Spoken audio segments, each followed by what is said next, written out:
So for today's bookmark section for Galp Lok, I have decided to review this book, Being Mortal by Atul Gawande.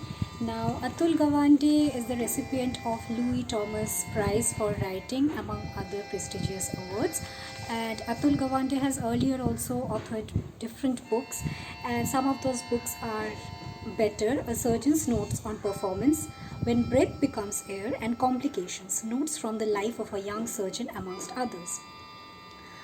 Medical sociologist Renee Fox, in her seminal work on medical uncertainty, stated that below the medical scientific surface, medical acts and events intersect with the human condition of patients, their relatives, and of medical professionals themselves, their most profound aspirations, hopes, and fulfillments, their deepest worries, anxieties, and fears. So while I was going through this important book by Atul Gawande, these lines by medical sociologist Renee Fox lingered along with me.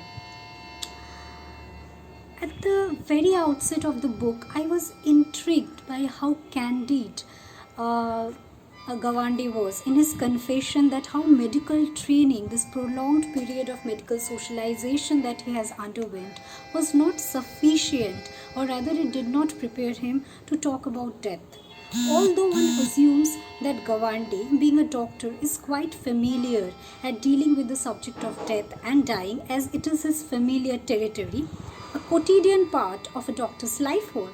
However, his discomfort with the subject sensitizes the readers about the complexities and vulnerabilities that encompass a doctor throughout his life. Something that Andrew Twaddle, who is also another medical sociologist, would refer to as sickness career.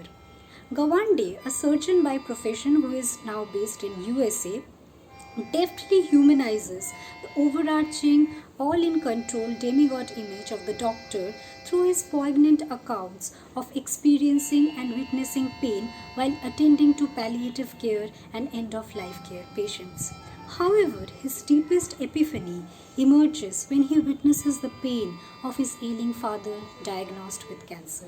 At that juncture of time, he is no more the doctor, but also the caregiving son, the family member, and this confrontation with suffering of the parent meeting his inevitable slow death, his task, makes the author reflect on mortality and immortality in newer ways that may also be understood as a coping mechanism, something that introduces us to the entanglement of emotions of a caregiver, a family member, and a son. Despite being a medical professional who have undergone the process of medical socialization, Gawande practices reflexivity and is concerned about the increasing medicalization that has encompassed the sickness career or the medical career that he is part of. He argues that the process of dying and aging has been increasingly medicalized. As a sociologist, I found this book quite intriguing, as well as it stoked my own views, because I have observed one of my very close family members going through similar situations. So although I do not belong to the medical profession, however, I could associate with the pangs, the pain of the author.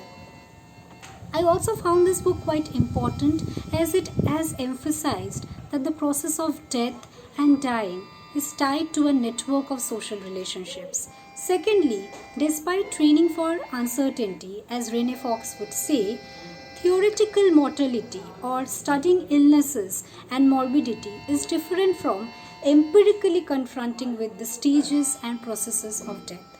The theme of death that has been dealt earlier by Kubler-Ross in her concept of 5 stages of death, philosopher Shelley Kagan, and also famed sociologist Glaser and Strauss's awareness about death, has been quite replete in the world of academia. However, what Gawande does differently from all these earlier stalwarts is that he positions himself as a doctor who is bounded by human limitations, and at every point he is confessing about those human limitations.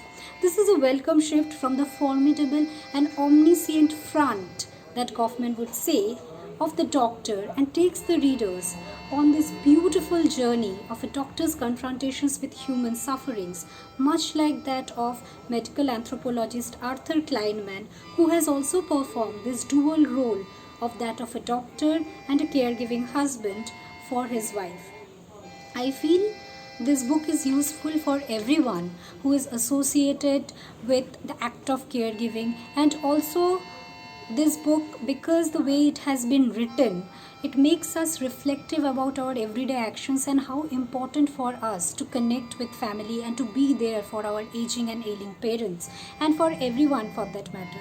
This book deals a subject that is so grim and morbid and murky, with so much of sensitivity, that the readers not for once feels that this is a pessimistic journey. Rather, the readers associate with the agony, the feeling of losing a parent that is going to die anyways. So I would recommend all of you to give it a thought and go ahead with the book. Thank you so much.